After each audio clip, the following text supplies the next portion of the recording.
নমস্কার। গুরু কি পাহি কেবলম। আমি অধ্যাপক ডক্টর শ্রী সুনীল শাস্ত্রী। আজ আপনাদের একটা চমৎকার টোটকা বলছি। আপনাদের চালু ব্যবসা হঠাৎ বন্ধ হয়ে যাওয়ার টোটকা।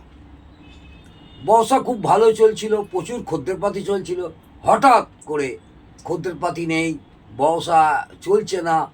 হ্যাঁ, সে দোকানই হোক, কারবারি কারখানাই হোক, যে কোনোই ব্যবসা হোক, সেই ক্ষেত্রে আপনারা কি করবেন সেই উপায়টি আপনাদের বলছি, মন দিয়ে শুনুন।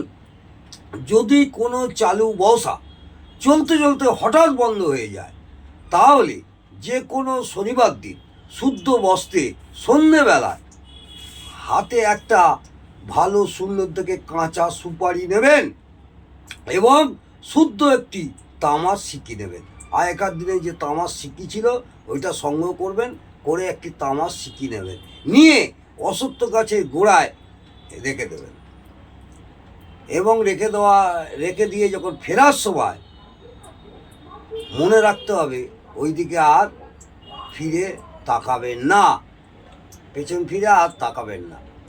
পরের দিন রবিবার স্নান করে শুদ্ধ বস্ত্রে আবার ওই অশ্বত্থ গাছের কাছে যাবেন, আপনার যা মনস্কামনা জানিয়ে, এবং আপনি অশ্বত্থ গাছের থেকে একটি পাতা সংগ্রহ করবেন, ছোট্ট একটা সুন্দর দেখে পরিষ্কার দেখে পাতা নিয়ে আসবেন।